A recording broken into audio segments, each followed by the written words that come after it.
A man sits at a kitchen island in Los Altos Hills, looking at a tree branch that has grown the wrong way. His name is Jensen Huang.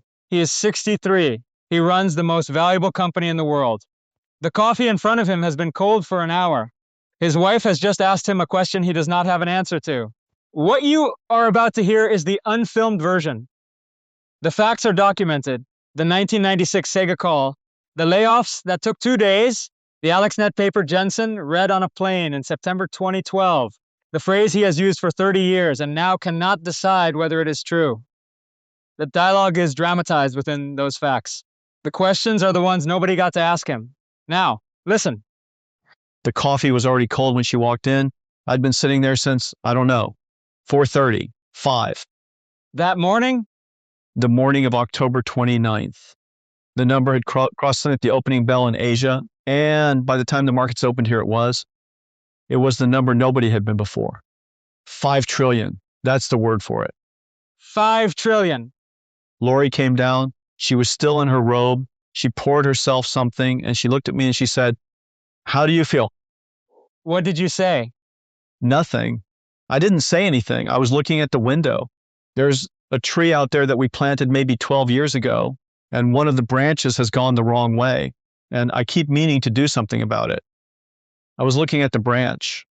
She asked you how you felt, and you looked at a tree. I did, and then she asked me again, and I still didn't have an answer. Do you have one now? No, I still don't have one. What time do you actually wake up? 4, sometimes earlier. Lori sleeps until 6:30, so I have the house to myself for a while. I don't turn on the big lights, just the lamp on the counter. The one with the bad shade, it's been crooked for 2 years and I keep meaning to fix it. And then what? Tea. People think I drink coffee. I drank coffee for 30 years and then I just stopped about 4 years ago. I don't know why. The tea now, black tea, nothing in it. Why does everyone think coffee? Because I used to talk about Denny's coffee. I think that's where it started.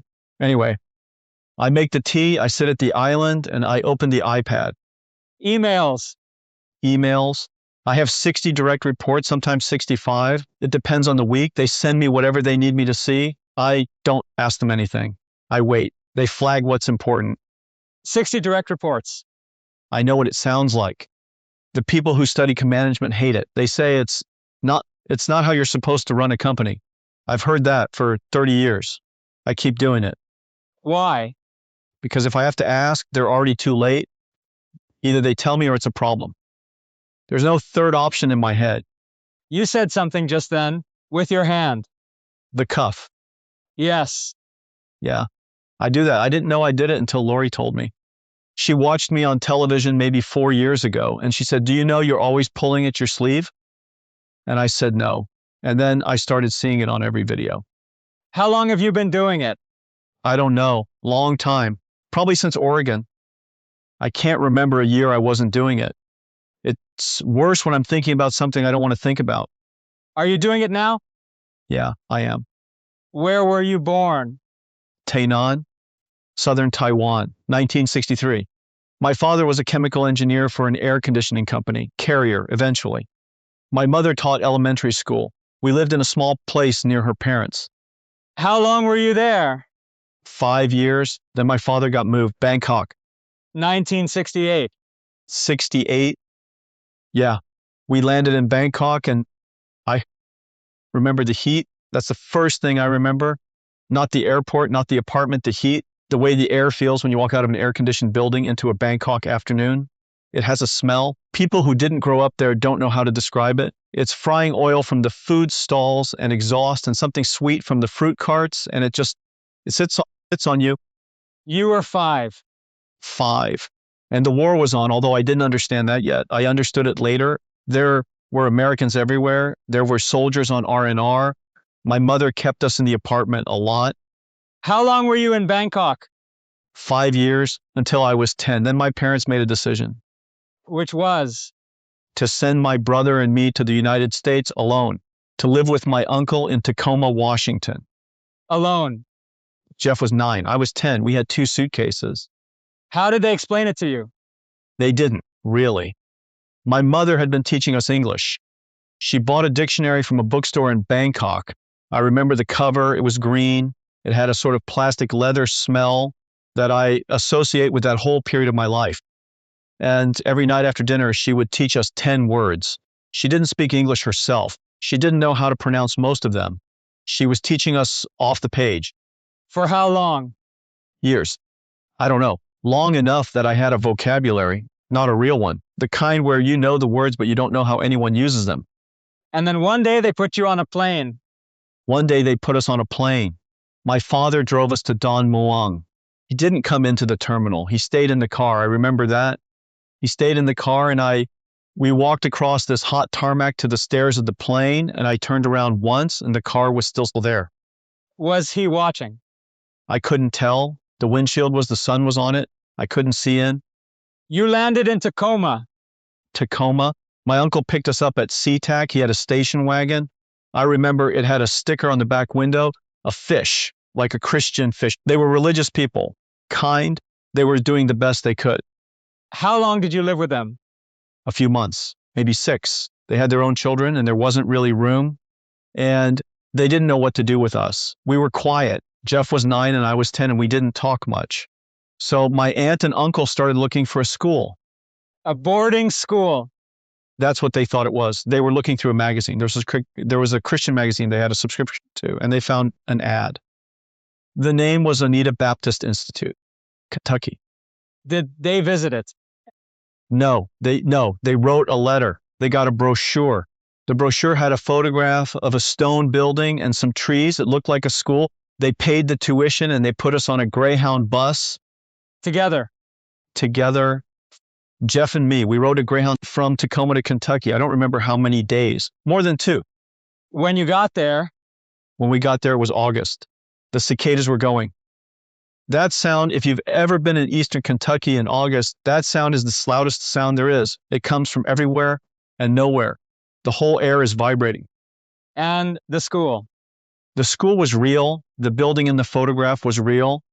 But the school was not what my aunt and uncle thought it was. What was it?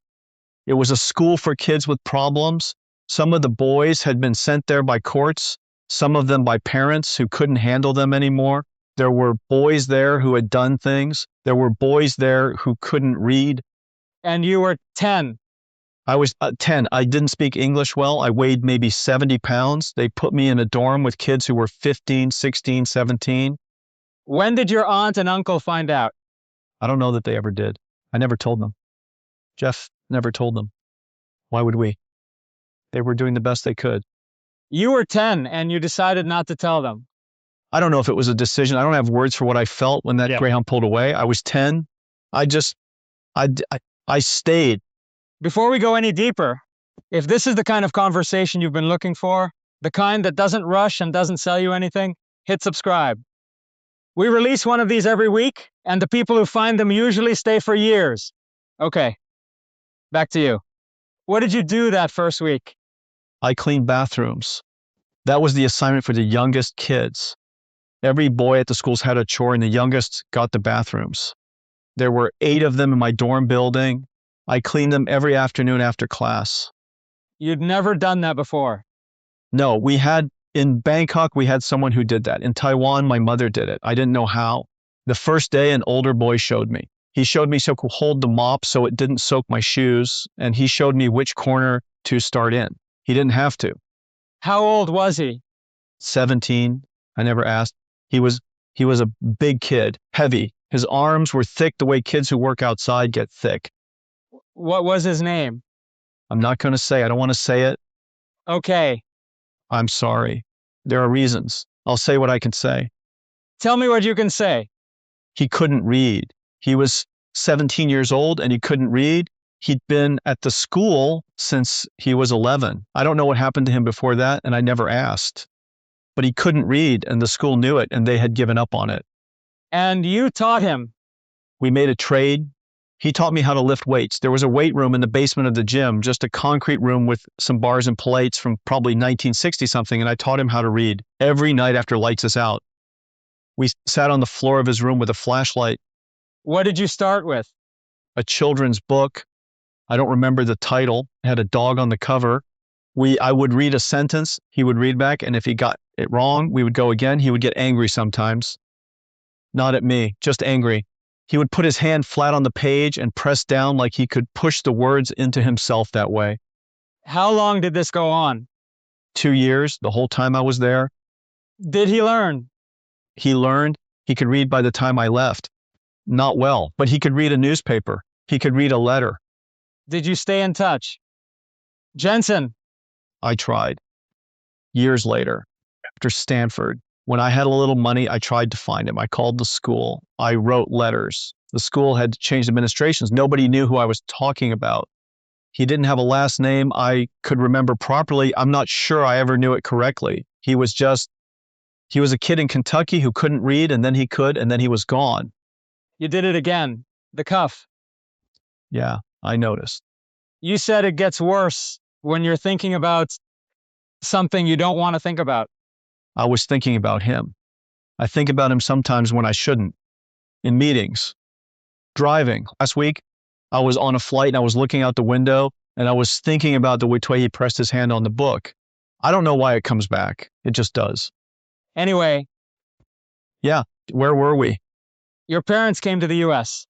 75. My mother had been working on it the whole time we were in Kentucky. She got the visas. My father got a job at, I don't remember the exact company. It was an air conditioning company in Oregon, somewhere outside Portland. They got us out and we moved to Aloha. Aloha, Oregon. Aloha, small town then. It's bigger now. Aloha High School. I started there in 5th grade, no 6th. I started in 6th. What was that like? Easy. I mean, academically easy. Kentucky had been hard in a different way. Oregon, the schoolwork was nothing. The hard part was I was the kid who came from Kentucky who used to live in Thailand, who was born in Taiwan, and I was at a normal American school in Oregon, and I didn't know how to be a normal American kid. I had no idea what I was doing. Sorry, that sound. Is something running? It's the AC, the unit on the building, don't worry about it. Where were we? Oregon. Oregon. So I needed a job. We didn't have a lot of money. My father was working, my mother got a job too, but there were 4 of us and I needed my own money. I was 15. I got a job at Denny's. Which Denny's? The one on Highway 26. It was open all night. I worked a dinner shift and sometimes I'd stay later on the weekends until 11, 12. I was a busboy first, then a waiter. You were 15 and you were a waiter at Denny's. I lied about my age a little. They didn't check carefully. The manager was a guy named, I'm not going to say his name either. He was patient with me. I was terrified of talking to customers. I would freeze. I would go to the table and I would forget every English word I knew. And he saw that. What did he do? He took me into the back one night and he said, look at them. When you take their order, look them in the eye. Not the pad, the eye. That was the whole lesson. He said it once. I tried it the next table and it worked. It worked. It worked the way physical things work. The shaking stopped. I could hear myself again. I had spent 2 years cleaning bathrooms in Kentucky and a year being scared of American kids in Oregon, and a Denny's manager told me to look people in the eye and something snapped back into place. What did your father think? My father read a Chinese newspaper that had an article about Silicon Valley, about engineers there. He read it once and he read it again and he started telling me stories about it. He didn't know anything about it. He was a chemical engineer who'd never touched a computer. But he read this article about Silicon Valley and he decided that's where I was going to go. He didn't say it like that. He started using the words. Stanford, Berkeley. He'd say them at dinner.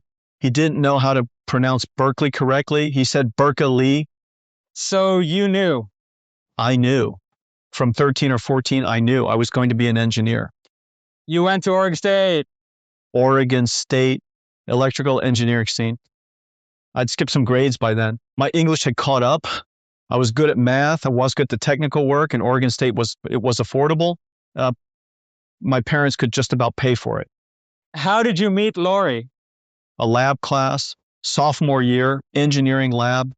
There were 3 women in the class out of, 60, 70 students. Lori was one of them. She was sharp. She knew the material. She came in knowing it. And she was your lab partner? She was. The professor assigned us. I didn't choose her. She didn't choose me. He paired the names alphabetically or something. We were partners for the term. What did you think when you first saw her? I thought she was out of my league. I was a skinny Taiwanese kid who'd come from Kentucky and Oregon and didn't know how to dress. Lori, she was a Midwestern girl who knew what she was doing. She had a calmness. I didn't have that. So what did you do? I made a deal with her. This is the truth. I've told this story before, but I want to tell it the way it actually happened. I told her on maybe the third or fourth lab session, I told her, if I get the highest grade in this class, will you go out with me? And she looked at me and she said, sure. That was it. That was the whole conversation. Did she think you were serious? I don't know what she thought. I think she thought it was funny. I was 19. I looked younger than 19. Did you get the highest grade? I got the highest grade by a lot. And she went out with you? She went out with me, and then I asked her something else. What? I told her, this was maybe 3 or 4 months in. I told her I was going to be a CEO by the time I was 30. At 19? At 19, I don't know why I said it. I'd never run anything. I'd never had a real job except Denny's. I didn't know what a CEO did, really. I said it. I said, I'll be a CEO by 30. And she said, okay. That's it. Okay. That's it. She didn't laugh. She didn't ask me what kind of company. She didn't react the way most people react when a 19-year-old says something like that. She said, okay. And then we talked about something else. You're doing it again. The cuff. Yeah, I know. This memory does something to you. I think it's because she believed me. I don't know if anyone else would have. I told my father I wanted to be an engineer and he was happy, but I'd never said CEO out loud to anyone. And the first person I said it to said, okay. Like it was a fact already. Like I just told her it was Tuesday. And you married her? We married before I finished Stanford, 85. I went to Stanford for the master's. She worked. We got married in between. We've been married, it's 41 years now. 41 years in March. 41 years. 41 years. April 1993. April 1993. I'd been at LSI Logic, then I went to AMD, then back. I was working on something called Coreware at LSI. Chris Malachowsky and Curtis Priem were at Sun Microsystems. We'd been talking for a while, months, about what would happen if you built a chip specifically for 3D graphics on a PC. Where did you meet? Denny's. There was a Denny's on Berryessa Road in East San Jose. We met there for about a year before we incorporated. Sometimes once a week, sometimes twice. We'd sit in the same booth every time, the corner booth on the right when you walk in near the window. Why that booth? I don't know. It was empty when we got there the first time. So we sat there and then we kept sitting there. The waitress knew us after a few weeks. She'd just bring coffee. What was Berryessa Road Denny's like in 1993? Same as every Denny's. The vinyl on the seats had that cracked feeling. The coffee was burned because the pot had been on the warmer for hours. So it was a smell, fryer, grease, coffee yeast, the menus that had been wiped down too many times with the same rag. The lighting was the kind of fluorescent that makes everyone look slightly sick. I'd worked in a Denny's. I knew what time the night shift came on. I knew what time the truckers came in. We'd schedules around it. Why Denny's? Because no one bothered us. We could sit there for 4 hours, 3 of us with napkins covered in drawings, and nobody asked us to leave. Try doing that at a Starbucks. Try doing that anywhere else. What did you write on the napkins? Architectural sketches, memory bandwidth calculations, names for the company. We had a list of bad names. Most of them were bad. Curtis came up with the name we ended up with. He had a file folder he was using to organize stuff, and the folder was full of these NV file stuff, and he's written one day, let's just call it that, Visa. And we found NVIDIA in the dictionary, Latin root, envy. We liked it. You incorporated on your birthday. February 17th. I just turned 30. We incorporated officially in April. The first meeting at the Denny's was earlier. I don't remember the exact date of the first meeting. I remember the feeling of it. I remember sitting in that booth thinking, this is the thing I'm doing. This is the company. Did you have a customer? No. Did you have funding? We had a little Sequoia eventually came in, Sutter Hill. But at the Denny stage, we had nothing. We had 3 resumes and a name and some napkins. If you had known what was coming, Jensen. I've answered this before, but I want to say it again because it's true. If we had known what we were getting into, we would not have started the company. I've asked Chris, I've asked Curtis, none of us would have done it. We didn't know the chip business. We didn't know that the technology approach we were going to start with was wrong. We didn't know we were going to nearly die 3 times. We didn't know that the first thing we made would fail completely. We just didn't know. Why did you do it then? Because we didn't know. That's the only reason. Ignorance was the prerequisite. Anyone with the right amount of information about what was coming would have walked out of that Denny's and gone home and not done it. That's a strange thing to be grateful for. It is. I'm grateful for it. I've thought about it a lot. I was 30. I had Lori. We had a 1-year-old. I had a house with the mortgage. I had no money. I had no customer. I had a name nobody could spell. And I walked out of that Denny's and signed papers. The first chip didn't work. The first chip didn't work. NV1. We shipped it in 1995 and it was a disaster. Not because it was a bad chip technically, but because we'd made a bet on the wrong technology. We used something called quadratic text mapping, quad patches, and the industry went the other way. Microsoft announced DirectX, and DirectX used triangles, polygons.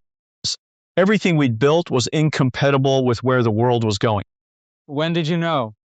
When DirectX was announced. I read the spec, and I sat there reading it, and I understood within probably an hour that we had built the wrong thing.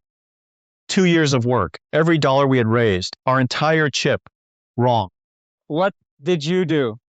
I didn't sleep much that week. I'll tell you that. I went to Chris, I went to Curtis, we went through the spec line by line. We were hoping we'd measure something we hadn't. How much money did you have left? Months, not many. We had about 18 months of runway when we shipped NV1, and we'd burned through most of it on NV1 itself. By the time we entered DirectX Traps problem, we had maybe 9 months. Maybe less. And we had a contract with Sega. Sega. Sega had agreed to use the next version of our chip for their next generation console. The Saturn was already in market and they were planning what came after. They'd given us money, real money. And they'd done it because they believed in the quadratic approach. The approach we now knew was wrong. You had to tell them. I had to tell them. How did you make that call? I made it from the office. After hours, I didn't want anyone in the company to overhear. I had a phone in a small conference room and I closed the door and I sat there for I don't know how long before I actually dialed. I remember the receiver because I was sweating. The plastic was sticky. Who did you call? Hayao Nakayama. He was running Sega at that time. He is a brilliant man. He'd been in the industry forever. He understood things. I called him and I told him the truth. I told him we had built the wrong chip. I told him if we continued on this path, our company would die and his console would have no graphics. I told him we needed to start over with the right technology, but if we did, we couldn't fulfill the Sega contract. We couldn't be both things. We couldn't survive and serve them. And I asked him for 2 things. What were they? I asked him to let us out of the contract. And I asked him to pay us anyway, $5 million. You asked the customer who you were failing to pay you. I asked the customer I was failing to pay me. I knew what I was asking. I knew what it sounded like. I knew it could end the conversation, but I had no other option. If I didn't make this call, NVIDIA was over in a few months. If he said no, NVIDIA was over in a few months. The only world where we survived was a world where Hayao Nakayama said yes to 2 impossible things. What did he say?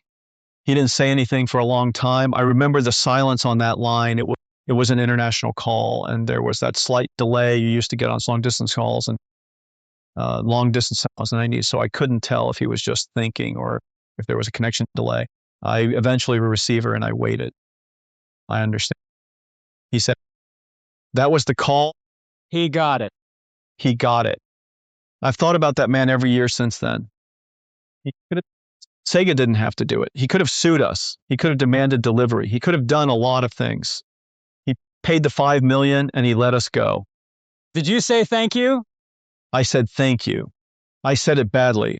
I don't remember exactly what I said. I remember hanging up the phone and sitting in that conference room with the lights off and not getting up for a while. How long? I don't know. Long enough that someone came in and turned the lights on and was surprised to see me there. Who? I don't remember. I really don't. I remember the lights coming on. I don't remember who. Quick pause. If something he just said hit you somewhere, leave it in the comments. Not for me. For the next person who finds this video at 2 a.m. wondering if they're the only one feeling that way, and if you're still here this far in, the like button helps more than you'd think. That's it. Let's keep going. A week after the call. About a week, maybe 10 days. I had to lay off more than half the company. How many people? I don't remember the exact number now, 200 and something, somewhere around 250. After the layoffs, we were closer to 100. I'd have to look it up. Did you have HR do it? No, I did it. I did almost all of them myself. Why? Because they had come to NVIDIA because of me. Not all of them, but most of them at some level, the decision to take the job had something to do with what I'd said to them in the interview. What I'd promised about what we were building. I'd recruited a lot of them personally. I'd called their references. I'd taken them out to dinner. I knew their wives' names. Some of them had moved their families. There was an engineer who'd come up from Texas 6 months earlier. His kid had just started kindergarten in Sunnyvale. I knew that. You laid him off. I laid him off. Did he take it well? He took it the way you take it. He didn't yell. He didn't argue. He sat there in the conference room across from me and he asked me a couple of questions about severance and about the timing of when he could tell his family. And he stood up and shook my hand and walked out. I watched him walk out. He had the kind of walk where you can tell someone is keeping it together until they get to their car. How long did it take you to do all of them? 2 days. I did probably 40 conversations the first day. 40 more the second. I didn't eat lunch either day. Someone brought me a sandwich from Subway on Matilda, and I ate maybe 2 bites of it. It sat on my desk getting cold. I remember the smell of the bread starting to turn, that sour edge that Subway bread gets when it's been out too long. I remember that more than I remember most of the conversations. Why that? I don't know. Memory does that. The brain holds on to strange things. That sandwich is more vivid to me than 3 or 4 of the people I let go that day. I know that's a terrible thing to say. It's true. You're doing it again. The cuff, I know. I noticed before you said it. I noticed a couple of minutes ago. When did you notice? When I started talking about the sandwich. The sandwich brought it back. The whole room came back. The conference room had this glass wall facing the open office, and we had pulled blinds across it, but the blinds didn't quite close all the way. There was always a gap at the bottom. The people walking past could see feet. They could see whose chair was in there. They knew. They all knew. By the second person, they all knew. There's no way to do that quietly. Is there more water? Where were we? The layoffs. The layoffs. Yeah. I'll say one more thing about it, and then we can move on. There are people I let go that day who I have not spoken to in 30 years. Some of them ended up at other companies, did well, fine. Some of them I don't know what happened to. Some of them I think about more than I should. There's a woman who was an admin in our finance team who'd been with us for 2 years, single mother, 2 kids. I laid her off and she said one thing to me as she was leaving. She said, "I hope you make it." And then she left. I never saw her again. She wanted you to make it. She wanted me to make it after I just told her she didn't have a job. I don't know what to do with that memory. I'm 63 and I don't know what to do with it. I just hold it. After the layoffs. After the layoffs, we had 9 months to make a chip that worked. Not 18 months, which is the normal cycle. 9. We had to take a chip from architecture to silicon to shipping product in 9 months, and it had to be the right chip, the triangle chip, the DirectX chip, and it had to be better than everyone else's first attempt because we couldn't afford to be second. What was the name of the chip? RIVA 128, RIVA, stood for Real-Time Interactive Video and Animation. The 128 was the bit width of the memory bus. We doubled it. Everyone else was at 64. We went to 128. That was if we could move twice as much data per clock cycle, we could compensate for some of the architectural choices we hadn't had time to optimize. We were going wide run where everyone else was going clever. How fast did you have to move? We had to do things in parallel that you're not supposed to do in parallel. Normally you do logic design, then you do verification, then you do physical layout, then you do fabricatiously. We did them simultaneous. We taped out a T-chip that wasn't fully verified because we couldn't afford the verification time. We made a bet that the parts we hadn't fully verified would work, and we were lucky. If even one major subsystem had been broken, we would have died. One subsystem. One subsystem. There were probably 8 or 9 major subsystems on that chip. If any one of them had failed silicon, failed when it came back from the foundry, we would not have had time to spin a new revision. We would have run out of money before the next chip could come back. How did you sleep during those 9 months? Jensen. Sorry, is that someone in the corridor? It sounded like a door. It's fine. Probably the building. Old buildings. Right, where were we? I asked how you slept. Let me answer that question by telling you about the team, because that's the better answer. The team slept in the office, not metaphorically. Literally, we had cots. We had a shower we'd had installed because people needed to shower. We ordered food. The engineers who taped out Riva 128 worked hours that I would not ask anyone to work today. I would not let anyone work those hours today. But in 1996 into 97, that's what we did. We were trying to survive. We weren't trying to optimize culture or burn rate, or we were trying not to die. That's a description of the team. I asked about you. I know what you asked. I don't have a clean answer for that question. I was at the offices most of the time. I came home some nights. Lori's at home with our daughter. Madison was about 3 then, and our son was a baby, Spencer. She handled it. I don't know how to describe what she handled. I came home some nights and the kids were asleep and Lori was awake, and I would sit at the kitchen table and I would eat something she'd left in the refrigerator, and then I would go back at the office. So there were stretches of weeks where I'm not sure I had a real conversation with her. Weeks. Maybe a month at the worst, clearly. I don't period has a quality of. It has a quality of being one long day. I remember the office better than I remember the house during that time. I remember the cooling system in the lab, the sound it made, the temperature it kept the room at. I remember that better than I remember what my daughter looked like at 3. That's a hard thing to say. It's a true thing to say. I don't know if I've said it out loud before. I've thought it. I've never said it. When did Riva 128 come back from the foundry? August 1997.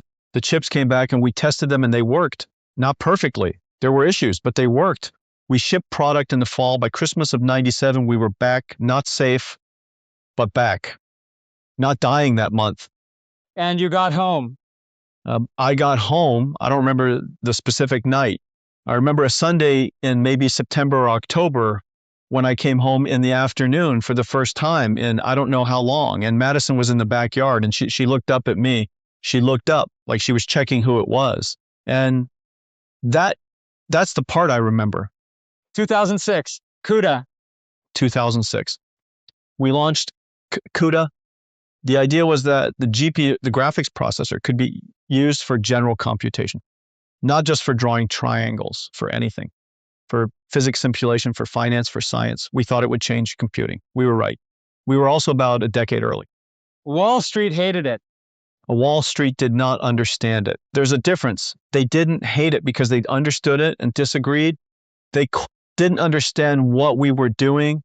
Every quarter, we had to explain CUDA on the earnings call. Every quarter, they had to explain CUDA on the earnings call. Every quarter, the analysts asked, what did the same customer? And truthfully, the market.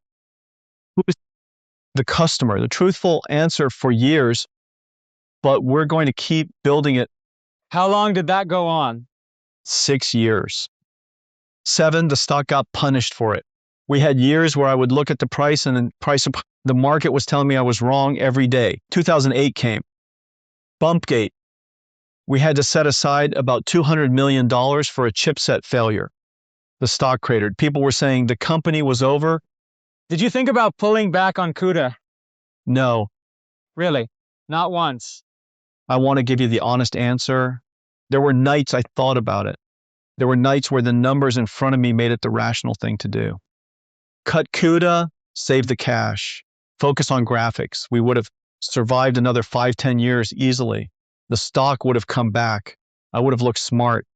But you didn't. But I didn't. I want to say I didn't because I had vision and I knew. I didn't know. I had a feeling. I had a belief that something was coming, and the belief was older than the data. I'd had it since I was an engineer at LSI. The idea that parallel computation was going to matter for things we hadn't thought of yet, I had that feeling. I couldn't justify it on a spreadsheet. What kept you in it? I'm doing it again. Sorry.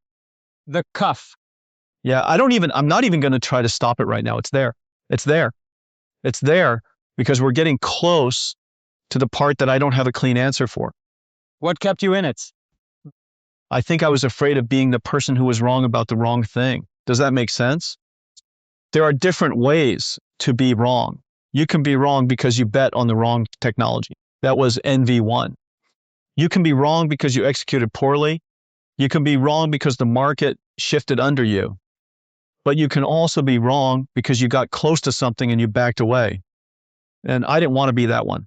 I'd rather have been wrong because I was stubborn than wrong because I was a coward. So I kept going.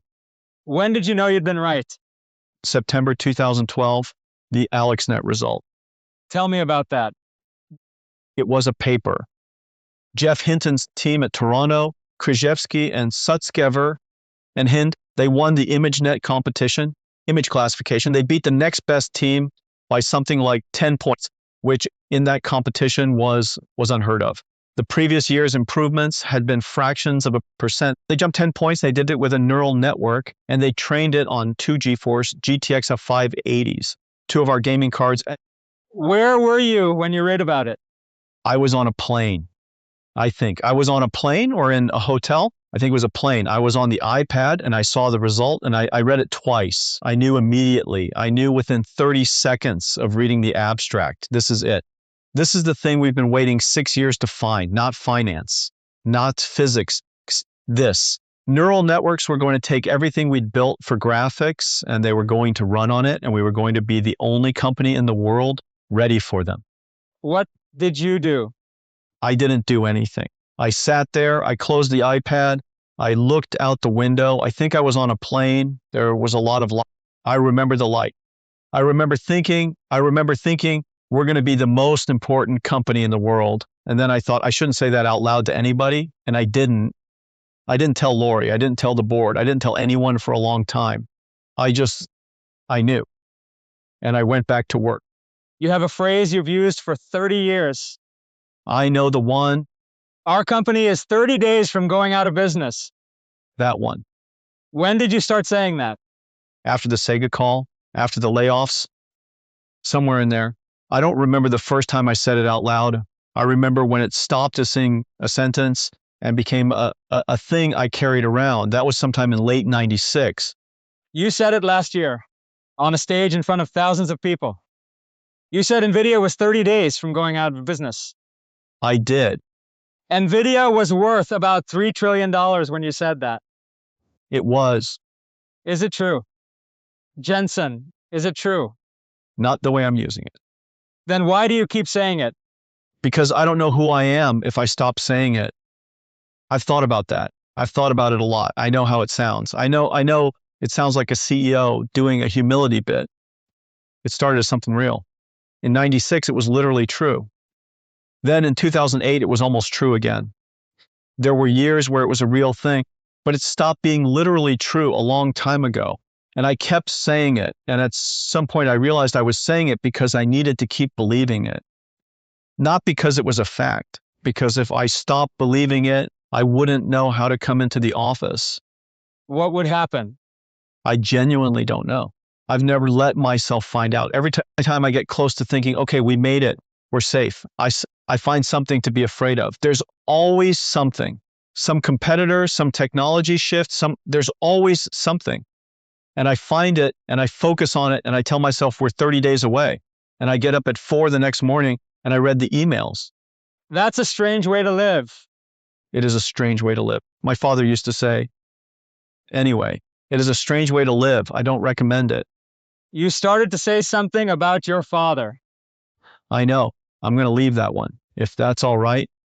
Okay, I don't have it in me to say that one. Not today. okay. There's a thing that happens when you tell yourself something for 30 years. It stops being a thought you're having. It becomes the shape of the inside of your head. The thought isn't in there anymore. The thought is the room. And then someone asks you, is it true? And you have to look at the room and try to see whether the walls are real, whether you could take them down without the ceiling falling in. I don't think I want to take it down. I don't. That's the most honest thing I've said about it to anyone. One last thing before we close this out. If this conversation gave you something the internet usually doesn't, subscribe and send it to one person. Not 10, one, the right one. That's how stories like this survive on a platform built for noise. Okay, back to him. Your kids work at NVIDIA now. Both of them, Madison and Spencer, they both came to the company in their own time, not because I asked. Madison came first. Spencer came later. They both work in product. They report to people who report to people who report to me. I don't manage them. I think their managers find that uncomfortable sometimes, but it works. Do you see them at work? I see them sometimes. We have a campus that's pretty big. I don't go looking for them. They don't come to my office. When we see each other, it's because there's a meeting one of us has been pulled into. That's how you see your children. That's how I see them at work. I see them at home. We have dinner most Sundays.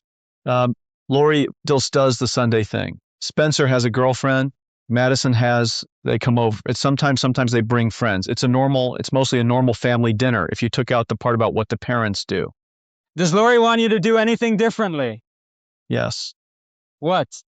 She wants me to talk to someone professional about why I am the way I am, about the 4 a.m. thing, about the cuff thing, although she didn't know what to call it until I started doing it on TV. She thinks I'm carrying things that I shouldn't be carrying alone at 63. That's how she said it. At 63. Have you done it? No. Why not? I don't know. I started to. Sorry. I just did it. I started to. Sorry. I'm reaching for the. You stopped. I stopped. I caught myself halfway. I was reaching and then I didn't. That's new. Yeah, that's new. I don't know that I've ever done that before. Caught it before I finished it. I'm not going to read anything into it. It's a small thing. Why haven't you talked to anyone? Because I'm afraid that if I take it apart, I won't be able to put it back together the same way. And the way it's put together has worked. The way it's put together built this. And I don't know what version of me runs the company without the fear. I don't know who that person is. I've never been that person. I was scared at 30 when I started. I was scared at 40 when we almost died again. I was scared at 50 when CUDA was getting punished. I'm scared at 63 with 5 trillion. The shape of the scared is different, but the scared is the same. And it's all I know. Lori knows that. Lori knows that. Lori knows me better than I know myself, probably. She's been watching me for 41 years. She watches me read the news in the morning. She watches my face when I get a phone call I wasn't expecting. She watches me when I think she's not watching. She knows the shape of it. She's just hoping there's another shape. Is there? I don't know. I'm 63. My back stiff. We've been sitting a while. Is that the time over there? I don't have my watch on. It's been a while. It has. There might be another shape. I'd have to want to look for it. And I'm not sure I want to look for it yet. Maybe in a few years. Maybe when I'm not running the company anymore. Maybe then I can look at it. Right now, if I look at it, I'm afraid the room comes apart while I'm still inside it. The room. The room. From before, the thing I said before. I remember. Yeah. Go back to that morning. The morning of the 5 trillion. Lori came down. She asked you how you felt. She did. You looked at the tree. I looked at the tree. Did you eventually answer her? I said something. I'm not sure it was an answer. What did you say? I said the coffee was cold. The coffee was cold. That's what I said. She was standing by the counter. She had her hand on the kettle. She was going to make me a fresh cup. And I said the coffee was cold. What did she say? She didn't say anything for a second. She looked at me. And then she put the kettle down. She didn't make the cup. She came over and she sat down next to me at the island and she put her hand on my hand and she said, I know. She knew. She knew I wasn't talking about the coffee. She always knows. That's the thing about being known for 41 years. You can't really lie. The words come out and you think you're saying one thing and the person across from you is hearing what you actually meant. She heard what I meant. What did you mean? I don't know. I knew when she heard it, but I couldn't have told you in that moment. I just knew that what wasn't what I meant, and she knew it too, and she sat down next to me, and we sat there. For how long? I don't know, a while. The phone was going to ring. The phone was going to ring constantly that day. I knew it. She knew it. We sat there before it started. The light was coming through the window the way it does in late October in California, low, kind of yellow. There was a bird outside somewhere. There's a bird that comes to our backyard around that time of year. I don't know what kind. Lori would know. She did the garden. There was a bird. And then the phone rang and I picked it up. Who was it? I don't even remember. It doesn't matter. I drank the coffee to make me a cold. I don't know why. And I didn't take it. I drank the cold one. I think I wanted to keep something from before the call. The cold coffee was from before the call. The fresh one would have been after. I don't know if that makes any sense. It makes sense. Yeah.